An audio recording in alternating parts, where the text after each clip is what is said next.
हाय बच्चों, क्या हाल चाल। आपको पिछली वीडियो में हमने ये सिखाया था कि फार्मूला कैसे बनाया जाता है। टाइम एंड टेस्ट में हम लोग थे और फार्मूला कैसे बनाया जाता है ये हम सिखाए थे आपको। तो देखो ये स्लाइड पे दे दिया गया है, आप फार्मूला को वीडियो को पॉज कर देना और आप लोग टोटल फार्मूला को नोट कर लेना। जिसका फार्मूला नहीं बना होगा, वैसे आशा करता हूं कि बन गया होगा सबका फार्मूला, लेकिन यदि किसी का फार्मूला नहीं बना होगा तो आप लोग इसे नोट कर लीजिएगा। ठीक है, ये वीडियो को पॉज कर दीजिएगा और टोटल फार्मूला को जो आप नोट कर लीजिएगा। नोट करने के बाद जो है फिर हम अगला स्लाइड में आपको ये सिखाएंगे कि कैसे हम पहचानेंगे किसी टेंस को, कैसे पहचानेंगे कि कौन से टेंस मतलब किस फॉर्म में है। उसके बाद उसका फॉर्मूला अप्लाई करेंगे, फिर जो है तो आपका कोई भी टेंस का जितना भी सेंटेंस होगा आपको आसानी से बन जाएगा। तो आपका आपने अगर मेरा पहला वीडियो नहीं देखा है तो आप जाकर के YouTube वो लिंक को सब्सक्राइब करें और पहला वीडियो देखें। उस वीडियो में आपको आसानी से समझ में आ जाएगा। उसके बाद इस फॉर्मूला को नोट करना और अब आप लोग के भी जो है हम जा रहे हैं इसको ये तीसरा स्लाइड में समझाने कि कैसे आप समझाइएगा, कैसे आप समझेंगे। चलो पॉज करो उसको। हाँ बच्चों, तो आपको हम पिछली स्लाइड में फॉर्मूला लिखाना सिखाए थे, फॉर्मूला बताना सिखाए थे कि फॉर्मूला कैसे बनता है। अब आपके बीच जो है तो हम ये बताएंगे कि कैसे आप किसी टेंस को पहचानेंगे। जब आप किसी टेंस को पहचान लेंगे तो उसका फॉर्मूला अप्लाई करते ही आप किसी भी टेंस का, चाहे कोई भी टेंस का हो, प्रेजेंट का हो, पास्ट का हो, फ्यूचर का हो, 1 मिनट में आप बना सकते हैं। देखो कैसे, तो फॉर्मूला को पहचानने का हम लिखे क्या, आइडेंटिफिकेशन ऑफ टेंस, मतलब टेंस को पहचानना। टेंस को पहचानना कैसे हम टेंस पहचानेंगे। देखो तो हम पिछले स्लाइड में कहानी बताए थे कि एक बूढ़ा था, वो उसका 3 लड़का था। उसके बाद फिर स्लाइड में बताए थे कि 1 से 21 का सिम था, 4 से 34 लाइफ टाइम था। उसके बाद हम ये बताए थे कि कोई भी फैमिली ज्वाइंट फैमिली नहीं होता है, सब अलग अलग हो जाता है। तो अलग अलग करके हम फॉर्मूला लिखाए थे, उसका कोड लिखाए थे, मोबाइल नंबर लिखाए थे। अब आप सबके बीच में एक फिर से क्या होगा, जमीन का बंटवारा होगा। आप लोग देख लिए हैं, देखो कैसा था जमीन। टेंस का ये प्रॉपर्टी था, ये टेंस का क्या था, टोटल प्रॉपर्टी।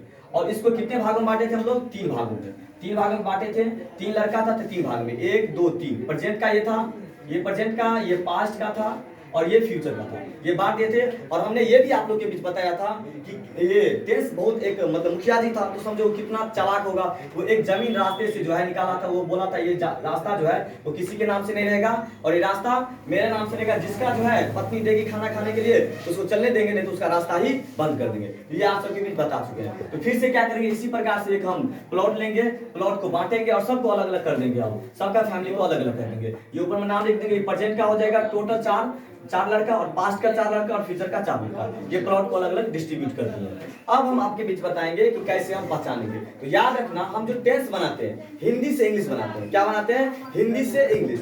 तो हिंदी रहेगा उसको इंग्लिश बनाएंगे। तो हम देखेंगे कि जिस हिंदी वाक्य अंत में कोई हिंदी वाक्य रहेगा, सेंटेंस रहेगा, उस वाक्य के अंत में क्या लगा रहे, यदि है लगा रहे, है हूं, मतलब एक तो सबसे पहले टेंस होने के लिए क्या होना चाहिए, क्रियाएं, क्रिया होना चाहिए। क्रिया होगा तभी टेंस होगा, नहीं तो टेंस नहीं होगा। ये हम आपको बता चुके हैं कि कोई भी टेंस होने के लिए क्रिया होना है। तो क्रिया तो रहेगा ही, लेकिन क्रिया के साथ यदि लास्ट में है हूं लग गया, इसका मतलब वो प्रेजेंट का है। कौन टेंस का है, प्रेजेंट का। यदि था थे थी लग गया, इसका मतलब पास्ट का है। यदि गागे की लग गया, इसका मतलब फ्यूचर का है। ठीक है, तो अब हम ये बताएंगे कि प्रेजेंट का कौन सा फॉर्म होगा। यदि है हूं होगा तो किसके साथ क्या लगेगा, तो कौन होगा। ये हम बताएंगे। देखना कि जिस हिंदी वाक्य अंत में उसमें वर्ब है प्लस हिंदी वाक्य है, उसके अंत में क्या लगा रहेगा, ता के साथ है, टी के साथ है और ते के साथ है। इसका मतलब है कि वो प्रेजेंट इंडेफिनिट होगा। प्रेजेंट इंडेफिनिट या प्रेजेंट सिंपल, ये प्रेजेंट इंडेफिनिट या प्रेजेंट सिंपल। और जिस हिंदी वाक्य अंत में है तो लगा ही रहेगा, लेकिन उसके साथ रहा लगा रहेगा। रहा है, रही है, रहे है, इसका मतलब वो कंटिन्यूअस का है। किसका है, कंटिन्यूअस का, मतलब प्रेजेंट कंटिन्यूअस। और जिस हिंदी वाक्य अंत में है तो लगा ही रहेगा, लेकिन उसके साथ चुका लगा रहेगा, चुका, चुकी, चुके लगा रहेगा। इसका मतलब है कि परफेक्ट है। किसका परफेक्ट, तो प्रेजेंट का परफेक्ट। प्लस इसके अलावा या है, ये है, ये सब भी लगा रहेगा, तो उसको क्या कहेंगे, प्रेजेंट परफेक्ट कहेंगे। फिर जो है जिस हिंदी वाक्य अंत में ता रहा के साथ है लगा रहे, है के साथ मतलब ता रहा, है के साथ ती रही, या है के साथ ते रहे लगा रहे, इसका मतलब है कि प्रेजेंट परफेक्ट कंटीन्यूअस टेंस होगा। मतलब है लग गया तो इसका मतलब प्रेजेंट परफेक्ट कंटीन्यूअस। ये है के साथ ता रहा लग गया। अब आएंगे हम पास्ट वाला में। पास्ट वाला में देखो सेम है। इसमें क्या है, आ था, ई थी, ए थे लगा रहता है। जैसे मैंने खाना खाया तो खाया लगा है, सीधा या लगा रहेगा। इसका मतलब क्या है, ये पास्ट का इंडेफिनिट है। जैसे मैं पढ़ा था, तुम पढ़े थे, तुम गए थे, इसका मतलब वो कौन होगा, पास्ट इंडेफिनिट होगा। यदि पास्ट इंडेफिनिट होगा तो उस हिंदी वाक्य तो क्या लगा रहेगा, आ था, ई थी, ए थी। और या तो ये लगा रहेगा या अकेले ही रहेगा, आर ई ए, ये लगा रहेगा। तुमने खाना खाई, तुम खाए, वह गए, तो क्या होगा पास्ट का इंडिफिनिट। ठीक है, उसके बाद आ जाते हैं हम पास्ट के कंटिन्यूअस। पास्ट के कंटिन्यूअस में याद रखना हमेशा पास्ट इसका मतलब था थी, और यदि था थी के साथ रहा लग जाए, रही लग जाए, रहे लग जाए, इसका मतलब पास्ट का कंटिन्यूअस होगा। और फिर था थी के साथ अगर चुका चुकी लग जाए, इसका मतलब क्या होगा पास्ट का परफेक्ट होगा, या था थी के साथ या ही देगा। उसके बाद है कि था थी के साथ यदि ता रहा या ती रही या ते रही लग जाए, इसका मतलब है कि पास्ट परफेक्ट कंटिन्यूअस है। अब आ जाते हैं तीसरा फ्यूचर में। फ्यूचर में याद रखना कि गागेगी लगा रहेगा, जिस हिंदी वाक्य के अंत में गागेगी लगा रहेगा, सिंपल गागेगी, उसे क्या कहेंगे फ्यूचर इंडेफिनिट कहेंगे।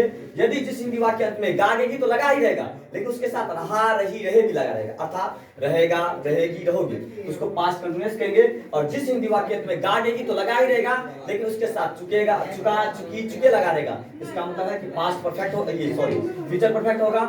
और जिस हिंदी वाक्य के अंत में गागेगी तो लगा ही रहेगा, लेकिन उसके साथ ता रहा, ती रही, ते रहे लगा रहेगा, इसका मतलब है कि वो फ्यूचर परफेक्ट कंटिन्यूअस होगा। तो हमने क्या देखा ये पूरे स्लाइड में कि ये है हूं तो सब में लगा है, और रहा है, रही है, देखो सब में आ रहा है, सिर्फ चेंज क्या हो रहा है, इसमें है हूं लग गया, रहा में है हूं कंटिन्यूअस, और रहा में यदि था थी लग गया तो किसका पास्ट का हो गया, और यदि रहा में गागेगी हो गया तो फ्यूचर का हो गया। मतलब तीनों सेम है, इसमें भी चुका चुकी, इसमें भी चुका चुकी, इसमें भी चुका चुकी। बात इतना फर्क है कि चुका चुकी के साथ है लग गया तो प्रेजेंट का परफेक्ट, चुका चुकी के साथ था थी लग गया तो पास्ट का परफेक्ट, और चुका चुकी के साथ गागेगी लग गया तो फ्यूचर का परफेक्ट। तो ये आप लोग को ये पहचान है, ये पहचान याद करना पड़ेगा, और ये एक मिनट में याद हो जाएगा आप लोग को। सिर्फ ऊपर वाला याद करना है, नीचे वाला कोई याद करना नहीं, ऊपर वाला याद करेंगे सब अपने आप हो जाएगा। कैसे देखो, ता है तो यहाँ पे क्या आता ही थी, ये थे, और रहा है तो रहा था, रही थी आ गया। फिर चुका चुकी सब में है, देखो इसमें है लगा है, इसमें था थी, इसमें गागेगी, इसमें देखो ता रहा सब में लगा है, इसमें है हूं, इसमें था थी, और इसमें गागेगी। तो एक याद करेंगे तो ये पूरा याद हो जाएगा। और यदि हमको ये याद हो गया तो फॉर्मूला तो सीख लिए हैं पिछले स्लाइड में, और पिछले स्लाइड का फॉर्मूला अप्लाई करेंगे, प्रोडक्ट से बनेगा। अब आपको कुछ हम सेंटेंस को बना करके प्रैक्टिस करवा के दिखाते हैं। देखो ये क्या है, यहाँ पे एक सेंटेंस लिखा गया है कि मैं खा रहा था, बोलो लास्ट में क्या रहा था लगा है, रहा था इसका मतलब कौन टेंस, बोलो नहीं सुन रहा हूं मैं, पास्ट कंटिन्यूअस, पास्ट कंटिन्यूअस क्या है, रहा था लगा, इसका मतलब पास्ट कंटिन्यूअस। चलो पास्ट कंटिन्यूअस फॉर्मूला अप्लाई करो, क्या फॉर्मूला पास्ट कंटिन्यूअस का, पास्ट कंटिन्यूअस फॉर्मूला बोलो, नहीं सुनाई दे रहा, बोलो।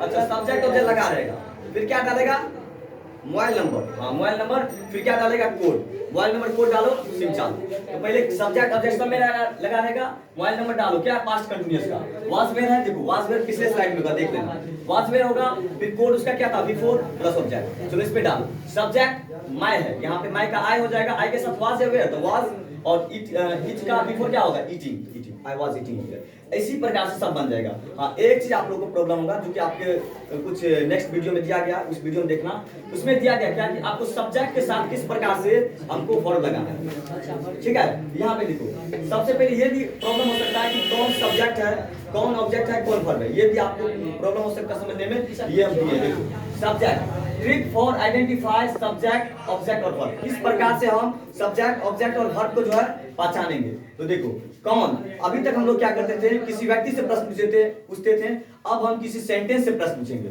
और उस प्रश्न का जवाब हम कौन लगाकर, और कौन का जो जवाब आएगा वो सब्जेक्ट होगा, क्या का जवाब वर्ब होगा, और किसको या किस चीज का जवाब जो है सो ऑब्जेक्ट होगा। कैसे जो लिखो, जैसे ये कौन है तो सब्जेक्ट, क्या का जवाब वर्ब, किसको या किस चीज को जवाब होगा ऑब्जेक्ट। जैसे कुछ हम सेंटेंस लिखे, देखो यू गो टू स्कूल, आपने देखा होगा तुम स्कूल जाते हो, ये लिखा होगा तुम स्कूल जाते में, इससे प्रश्न पूछो कौन स्कूल जाता है तो तुम हो गया क्या सब्जेक्ट, क्या करता है तुम तो जाता है, तो क्या का आ गया जवाब जाना, वर्ब हो गया। और किसको जाता है, तुम किसको जाता है, स्कूल को जाता है, स्कूल जाता है सीधा, इसमें जवाब नहीं आया, किसको या किस चीज को में जवाब नहीं आया, इसका मतलब ये स्कूल जो होगा ये ऑब्जेक्ट नहीं होगा। अभी लोग हम लोग जो बच्चे में पढ़ते थे स्कूल ऑब्जेक्ट होता है, सब लोग बताते हैं कि शुरू वाला सब्जेक्ट माना, बीच वाला का वर्ब, लास्ट वाला ऑब्जेक्ट, ये गलत था।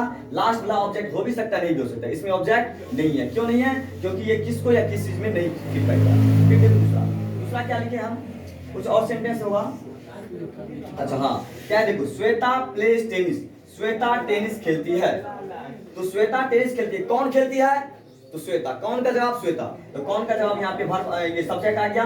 और क्या करती है श्वेता, खेलती है, तो खेलना क्या आ गया वर्ब। किसको खेलती है, किस चीज को खेलती है, तो टेनिस को खेलती है। इसका मतलब इसमें किस चीज में आंसर आ रहा है, किसको या किस चीज को, दोनों में से कोई भी आ जाए आंसर तो हो जाएगा। इसमें आ रहा है किस चीज को, मतलब टेनिस को खेलती है, तो इसका मतलब ऑब्जेक्ट है। तो सब्जेक्ट ऑब्जेक्ट वर्ब चुन लेंगे और फॉर्मूला बनाएंगे। सबसे पहले सब्जेक्ट डालेंगे, लास्ट में ऑब्जेक्ट, पहले उसके बाद मोबाइल नंबर और उसके बाद कोड डालेंगे, तो ये आपका ये फॉर्मूला बनके तैयार हो जाएगा। उसके बाद फॉर्मूला के हिसाब से आप आइडेंटिफाई सिखाई दी है कि किस प्रकार से आप पहचानेंगे, पहचान के साथ फॉर्मूला को अप्लाई करना, और फॉर्मूला को अप्लाई करने के बाद जो है आपका टेंस का कोई भी सेंटेंस हो वो आपको आसानी से बन जाएगा।